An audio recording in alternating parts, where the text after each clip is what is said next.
Hello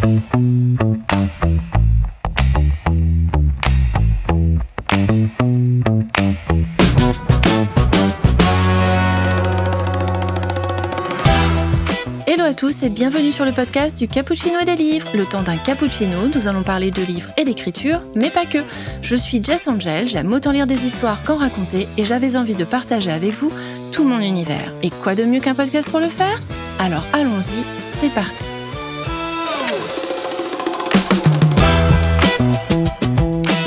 Aujourd'hui, j'ai le plaisir d'accueillir Alex Clark pour parler de son univers, de son parcours et de la magie qui se cache derrière ces mots.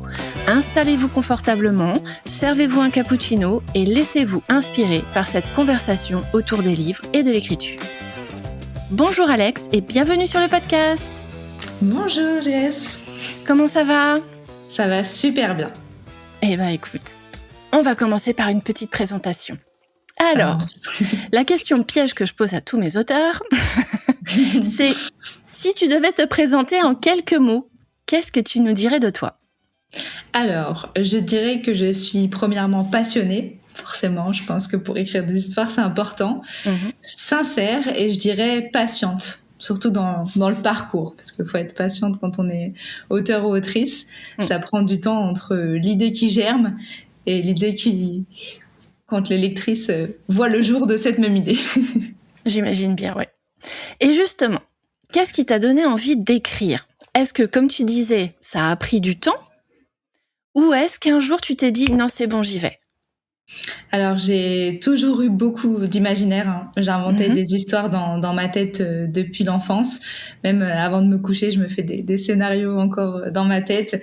Et c'est vrai que le vrai déclic, il est venu un soir. J'arrivais pas à finir le scénario qui était dans ma tête. Et j'en ai parlé à ma femme qui m'a dit « écris-la ». Et en fait, à partir de là, tout s'est déclenché puisque je lisais par le même moment sur l'application Wattpad. Et donc, j'ai commencé en fait à écrire et vraiment, tout est parti de là, tout a découlé et ça a coulé tout seul, si je puis dire. D'accord. Et donc, si on en vient par exemple à ton inspiration, à ce qui t'a amené à l'écriture, est-ce qu'il y a des œuvres, des auteurs ou des expériences dans ta vie qui ont nourri cet imaginaire et qui t'ont lancé dans l'écriture ? Alors, tout ce qui a nourri mon quotidien, je vais dire, c'est mes expériences de vie, clairement. Le manque de représentation aussi lesbienne, forcément, quand j'étais plus jeune. Mais j'ai envie de dire mes voyages aussi. Et les femmes et les hommes que je croise au quotidien. Je m'inspire aussi beaucoup de films, beaucoup de séries, de personnages. J'aime en fait analyser pourquoi les personnes agissent ainsi, que ça soit dans les films, dans les séries, et pourquoi en fait ils interagissent, pourquoi ils ont répondu comme ça, etc. En fonction forcément de leur propre prisme, pardon. Et je me nourris de tout ça au quotidien. D'accord. Ok, donc l'univers du quotidien vient transformer ton imaginaire. Complètement. D'accord. Si tu devais nous parler de tes romans, nous décrire leur âme, qu'est-ce que tu nous dirais d'eux ?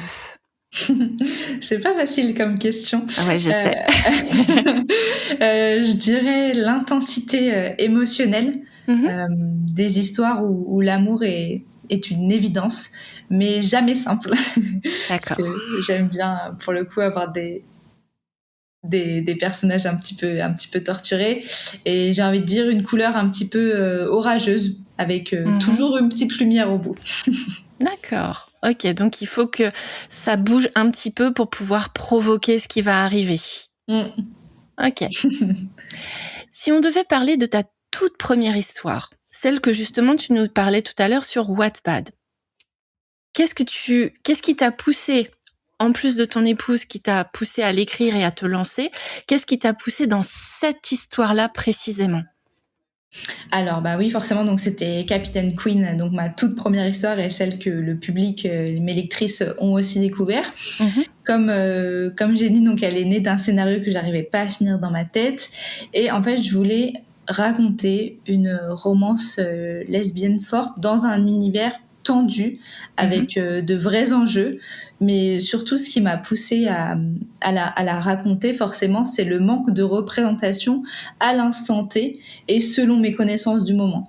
Puisque quand j'ai commencé la lecture et l'écriture, c'est vrai qu'il y avait beaucoup enfin beaucoup, j'exagère, il y avait très peu de romances lesbiennes et encore moins des romances axées un petit peu thriller, suspense, catastrophe.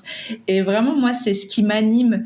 J'adore les films catastrophes, Twister, etc. Et c'est vrai que j'avais jamais trouvé de livre qui matchait vraiment ces deux univers, qui est la représentation lesbienne et vraiment des histoires, des aventures, etc. De l'action. Complètement. C'est ça qui m'a vraiment poussée à la raconter. Et je me suis dit que si j'en avais envie, je suis avant tout une grande lectrice. Potentiellement, il y avait d'autres personnes qui en avaient envie aussi. Oui, on écrit souvent les livres qu'on aimerait lire. Exactement. C'est pareil pour toi. Exactement. Je suis ma première lectrice. Ah bah, je comprends. Et justement, pour écrire ce roman-là et les autres que tu as écrits, est-ce que tu as traversé des moments de doute, de blocage, et comment tu les as surmontés ? Alors oui, forcément, souvent. J'ai envie de dire surtout peut-être la peur de ne pas être légitime, forcément. Et je les ai surmontés en revenant à l'essentiel, en me demandant tout simplement pourquoi j'écris de base, et aussi grâce au retour des lectrices puisque forcément comme j'écrivais sur Wattpad, au fil de l'eau, j'avais les retours, et donc qui me rappelaient que mes mots et mes écrits, ils avaient un vrai impact sur les personnes, et donc c'est ça qui m'a permis, et aussi essayer peut-être, ça me vient là de pas me mettre trop la pression. Ah ça, c'est dur.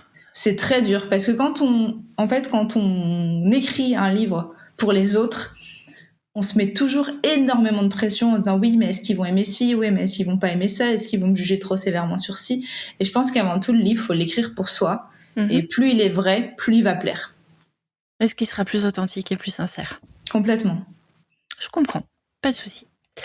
Est-ce que tu as, comme certains écrivains, des petits rituels d'écriture ? Tu sais, un endroit, un moment, une musique, une boisson chaude, un cappuccino peut-être, pour te lancer justement dans ta séance d'écriture et te donner vraiment le moteur pour y aller ? Alors maintenant, j'ai pas vraiment de moment, car j'ai la chance de pouvoir faire ça à temps plein, mais j'ai besoin par contre d'être ultra concentrée. Donc je mets mon casque à réduction de bruit avec de la musique, si c'est pour une scène en particulier, des musiques avec des paroles. Donc par exemple, si je suis focus ou c'est une scène d'action, une scène d'amour, peu importe, là potentiellement je vais faire une obsession sur une seule et même musique que je vais écouter en boucle et en boucle, comme si la scène recommençait, pour vraiment m'immerger dans cette scène, c'est ça. Et sinon, c'est plutôt de la musique, de la fréquence ou des musiques de piano sans paroles, pour pas être déconcentrée, parce que je fais partie des gens qui chantent quand j'écoute de la musique. Donc si je commence à me mettre à chanter les paroles, forcément je ne suis plus concentrée sur ce que j'écris. Sur le texte, oui, tout à fait. Donc ça pourrait influencer aussi ton écriture, peut-être. Ça serait pas très bon. J'évite de boire trop de café, même si j'en bois quand même pas mal. Mais oui, j'ai envie de dire le matin pour bien me mettre dedans. Et surtout beaucoup d'eau. Je pense, comme beaucoup d'auteurs, on a notre gourde à côté de nous. C'est ça. Et surtout, j'essaie d'écrire un projet à la fois, même si c'est pas forcément le cas 90% du temps. Mais c'est ce qui m'aide à être vraiment focus. Un projet à la fois. Ok, je comprends. Qu'est-ce que tu as appris sur toi-même à travers l'écriture ? Ça aussi, c'était pas facile à répondre comme question. Ouais, je sais. J'ai appris qu'elle était une forme forcément de thérapie. Elle m'a aidée à comprendre pas mal de choses, notamment certaines blessures, et à les transformer en histoire, et à accepter qui je suis. Et ça me vient comme ça, mais je rigole beaucoup avec une de mes amies autrices aussi, où on se raconte des fois un petit peu nos misères ou nos traumas d'enfance, et on se dit, mais sans tout ça, en fait, on serait pas peut-être des bons écrivains ou d'avoir des bonnes histoires à raconter, parce que c'est ce qui nous a forgés, et c'est ce qui fait que nos personnages sont si dramatiques. Ils ont un vécu. c'est qu'on peut puiser pour le coup. Donc voilà, et à accepter qui je suis et à révéler forcément ma vraie passion, c'est pourquoi j'ai envie de me lever le matin. D'accord. Et c'est tout ça qui t'a donné envie d'être autrice à temps plein ? C'est pas trop dur tous les jours ? Oui et non, j'ai envie de dire. J'étais dans un métier qui me plaisait pas forcément, où j'étais vraiment dans un schéma où ça me correspondait pas, ça me faisait tout le temps sortir de ma zone de confort. Et donc à un moment donné, je me suis posée et je me suis dit mais qu'est-ce qui me plaît ? Alors ça, c'est un grand luxe, bien évidemment. Et j'ai eu une super opportunité avec mon ancien patron qui a fait que j'ai pu changer mon contrat pour faire ce que je fais au quotidien, tout en ayant cette sécurité financière. Donc ça peut être pesant si on tombe dans le côté très commercial, en disant il faut que je sorte un livre tous les 2 mois et demi, voire 3 mois, parce que c'est le cycle d'un livre et du coup au bout de 3 mois, on passe à autre chose. Voilà, les ventes chutent, etc. Donc c'est le plus dur, c'est d'essayer de pas tomber dans cet engrenage ou de faire aussi, parce que comme je suis autrice hybride, on en reviendra peut-être plus tard, mais du coup je dois penser aussi aux deux, à faire des manuscrits pour ma partie auto-édition et que du coup des projets que je pousse jusqu'au bout, et aussi des projets que je dois soumettre en maison d'édition, donc qui prennent plus de temps. Donc c'est tout le planning qui est compliqué à respecter. J'imagine. J'imagine. Et bien justement, on va parler de ton actualité, donc de tes romans et de ta capacité à être auto-édité et hybride. Qu'est-ce que tu peux nous en dire ? Alors, donc pour ma dernière sortie, donc elle a un petit goût particulier car après 2 ans pratiquement d'attente, j'ai sorti la suite de ma première romance, donc qui était donc Capitaine Queen, et la suite s'appelle Origine Toshka. Et donc c'est ma protagoniste qui règle beaucoup de ses traumas, ou du moins elle les affronte. D'accord. Et frontalement. J'avoue que j'ai versé pas mal de larmes en l'écrivant, parce que j'ai plus ou moins, on va dire, cette faculté à me mettre dans la peau de mes personnages pour savoir comment ils réagiraient. Et ce que j'ai fait traverser à ma protagoniste a été quand même assez dur, mais je pense que c'est vraiment comme un phénix, fallait qu'elle brûle avant de renaître. D'accord. Forcément, c'est dur. Ouais, donc l'idée est venue à la fin donc de ce tome-ci. J'avais pas forcément prévu de faire une suite, d'ailleurs je pensais que ça allait être un one shot, et en fait en écrivant la fin de Capitaine Queen, je me suis mis à écrire un épilogue, et en fait dans l'épilogue j'ai mis du suspense et je me suis dit en fait j'ai trop envie d'écrire une suite. J'imagine.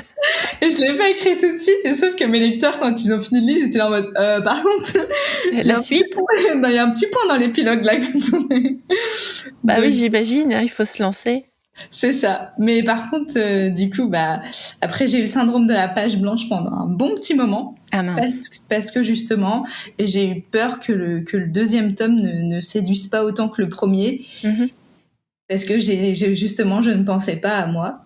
Je pensais aux autres en me disant oui, mais ils vont peut-être vouloir ci, ils vont peut-être vouloir ça. D'accord. Et donc, j'ai réussi à me recentrer, à me dire qu'est-ce que toi tu veux, qu'est-ce qui te plairait à voir sur cette suite. Et au final, les retours que j'ai sont géniaux, donc je suis vraiment contente. D'accord. Et elle est prévue pour quand du coup cette sortie ? Elle est déjà, c'est la suite de Capitaine Queen qui est déjà disponible.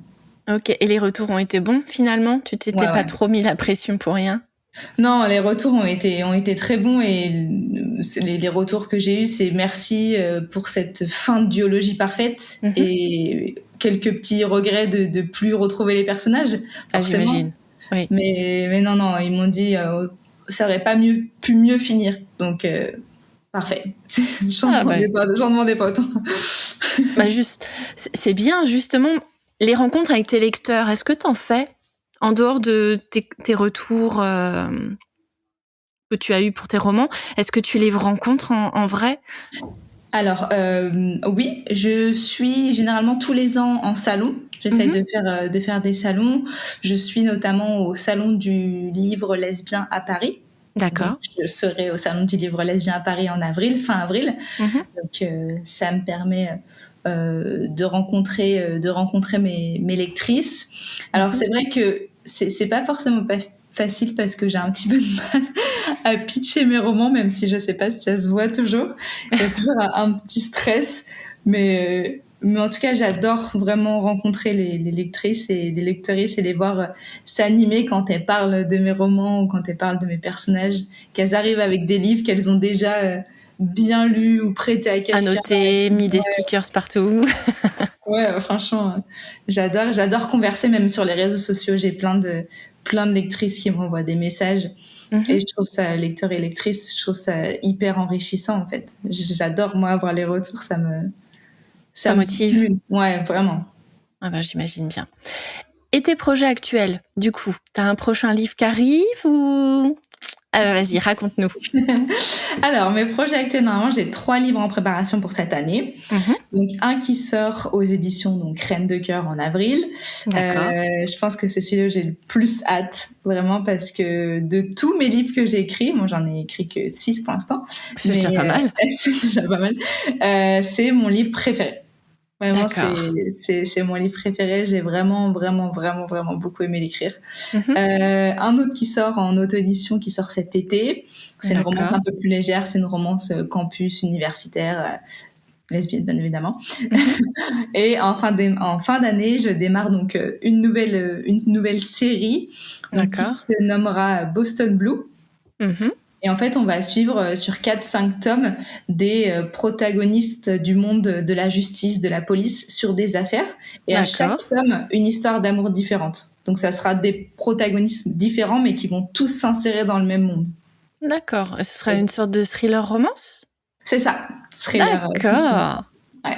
Ah, pas mal ça. Et donc, tu prendras un protagoniste par tome et tu raconteras leur histoire à chaque fois. Et ils se recouperont les uns les autres entre les tomes. C'est ça. En fait, ils vont tous naviguer dans le même univers, c'est-à-dire qu'ils vont tous se connaître plus ou moins entre eux par le fait de travailler ensemble ou rien, qu'ils vont se croiser dans des lieux communs que je vais mettre. Et donc, chaque tome aura un couple de protagonistes qui vont vivre leur histoire d'amour, mais toujours avec des enquêtes, avec du thriller, etc. Ah, génial. C'est un sacré projet, ça. Ouais, j'ai vraiment trop hâte de faire ça aussi. Et si tu devais nous le pitcher en une seule phrase, qu'est-ce que tu nous dirais ? Alors, je vais vous pitcher celui qui va sortir en avril, ma romance Tornade. Je vais dire la science contre l'instinct, l'amour contre la fierté, qui survivra à la tempête. Waouh ! Eh ben, si avec tout ça on n'a pas envie de le lire, je comprends pas. Je comprends pas non plus. Ok, eh ben écoute, ça c'est super chouette quand on a autant de projets. Je te souhaite vraiment une belle réussite. Et maintenant, on va passer au conseil et à l'inspiration. Est-ce qu'il y a une lecture qui t'a plus marqué qu'une autre et que tu recommanderais à tout aspirant auteurice ? Ok. Alors, j'ai envie de dire, juste avant de dire le livre, d'essayer de lire dans sa niche ou dans ce qu'on aime, ce qu'on voudrait écrire, parce qu'il y a des codes forcément sur chaque roman, et pas pour s'inspirer, mais vraiment pour ressentir un petit peu l'âme d'un roman. Et quand on lit une romance, on sait qu'on est dans une romance, quoi. Quand on lit un thriller, on sait qu'on est dans un thriller. Donc vraiment, quand on veut écrire un thriller ou quand on veut lire une romance, essayer de s'inspirer c'est pas le bon mot, mais de lire pour se nourrir. Pour retrouver les codes.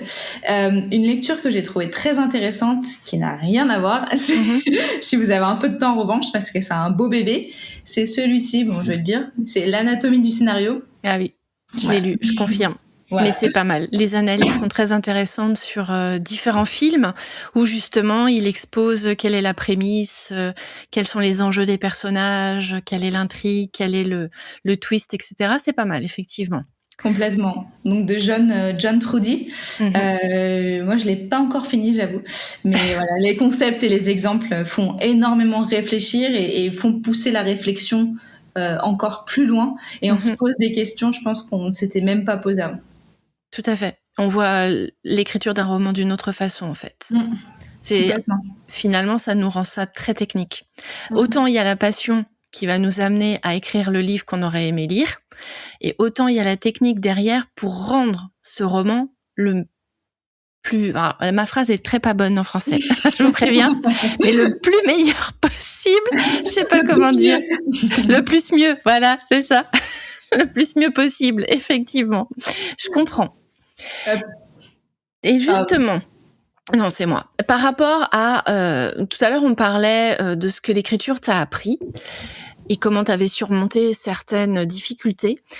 Mais est-ce qu'il y en a une d'erreur ou de difficulté dans ton parcours de l'écriture qui t'a appris le plus? J'ai envie de dire de vouloir mettre des deadlines trop ambitieuses. La pression, toujours. Ouais. Alors certes, mettre des deadlines pour moi, c'est indispensable parce que je fais partie de ces personnes, quand je dis quelque chose, je le fais. D'accord. Donc si j'annonce à mes lecteurs sur Instagram qu'il y a 3 projets dans l'année, il va y avoir 3 projets dans l'année. Alors, d'accord. Sauf cas exceptionnel, bien évidemment. Mais du coup, faut juste que les deadlines soient cohérentes et du coup qu'elles ne viennent pas brider la créativité, où on a une date en tête où on se dit oula, il me reste que 15 jours pour finir le premier jet parce qu'après nanana. Et en fait on tombe dans un processus qui n'est plus du tout créatif, où c'est pas pour ça qu'on fait les choses en fait. Donc la pression, ça n'a jamais aidé, je crois. Non. Se mettre des deadlines, c'est comme faire un plan. Je pense que ça te donne des limites et des repères. Mais après, ne pas trop s'enfermer non plus dedans et ne pas non plus, comme on dirait, la rate au corbouillon. Ou j'ai lu dans un roman de David Brie, se manger le cœur. Oui. C'est bien, c'est bien imagé. Parce que c'est vrai que c'est important parce qu'une deadline, ça s'appelle de l'ingénierie inversée. C'est-à-dire qu'on part de la fin et on se dit, ok, pour arriver à ce résultat-là, qu'est-ce qu'il faut que je mette en place avant pour arriver à ce résultat-là. Donc la correctrice, la graphiste, la maquettiste, etc., et l'écriture aussi. Mais du coup, ça peut être bien. Et du coup, quels sont les différents délais, etc. Et du coup, combien de temps, si je veux sortir mon bouquin à ce moment-là, combien de temps j'ai pour écrire. Mais c'est vrai qu'il faut laisser quand même pas mal de temps aux imprévus et à l'imagination et à la créativité. Donc être limité, mais sans limite. Voilà. Ok, on note.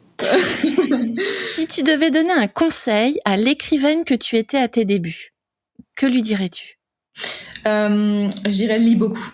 Lis beaucoup. Okay. C'est dans la lecture que tu vas enrichir le vocabulaire, les émotions des personnages et aiguiser vraiment ton sens de la lecture humaine, si je puis dire.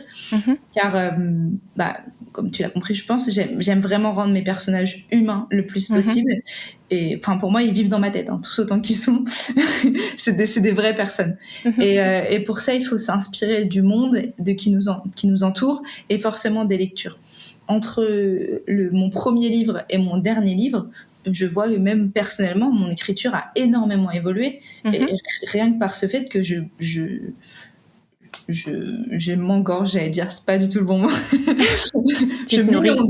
Tu te noies sous les informations.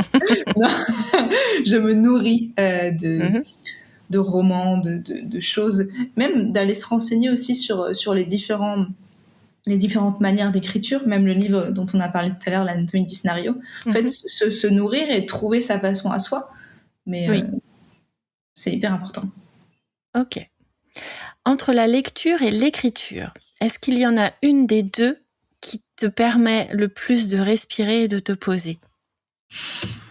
Pareil, c'est pas facile. Je sais. C'est pas moi qui fais l'interview, je fais que poser les questions. Donc après, je mets la difficulté où j'ai envie. Je dirais quand même l'écriture. Parce que lire m'apaise énormément et je pourrais, je pense, comme beaucoup de lecteurs, passer des heures et des heures à lire et à être vraiment dans ma bulle. Mais écrire me libère. D'accord. C'est libérateur. Ok, ça marche. Si on veut suivre ton actualité, te lire ou soutenir ton travail, où est-ce qu'on peut aller, s'il te plaît ? Alors, j'ai forcément Instagram et TikTok. D'ailleurs, si vous voulez converser de lecture ou quoi, j'adore converser. Même, je sais que j'ai beaucoup de personnes, de lectrices qui me demandent des recommandations de livres, etc. Donc vraiment, je suis super accessible, n'hésitez pas. J'ai mon propre site internet aussi, mon site d'autrice, où forcément j'ai un petit stock limité, mais vous pouvez avoir vos livres dédicacés avec des petits marque-pages. Sinon aussi sur Amazon. Alors, vous pouvez retrouver tous mes livres. Ouais. Ou au salon du livre lesbien, qui est le 25 avril. Et à Paris, c'est ça ? C'est ça. À Paris, je crois que c'est à la mairie du 14e arrondissement. Et c'est de 10h à 19h, il me semble. L'entrée est gratuite, très important. Ok, ça je mettrai tout dans la barre de description et on n'oubliera rien. Super. Ok. Alors, on arrive à la fin. Est-ce que tu nous as tout raconté ou est-ce que tu as encore envie de nous dire quelque chose ? Je pense rester connecté. Oui. J'ai plein de projets hors ce que je vous ai dit aussi qui arrivent. Donc voilà, j'ai plein d'histoires à raconter. Mon imaginaire est très très riche et regorge encore de plein de monde à vous faire découvrir. Donc voilà, n'hésitez pas à me suivre et à suivre Jess pour avoir plein de beaux podcasts. Ça marche, merci beaucoup. Eh bien écoutez, merci Alex pour ce bon moment passé ensemble. Merci d'avoir partagé avec nous tout ton univers. Merci vraiment. Et voilà, c'est la fin de cet épisode. J'espère qu'il vous a donné envie de lire, d'écrire ou tout simplement de rêver un peu plus. Merci d'avoir été avec nous jusqu'à la fin. Pensez à vous abonner, à liker et à partager si le contenu vous a plu. Merci pour votre écoute et à très vite pour la suite.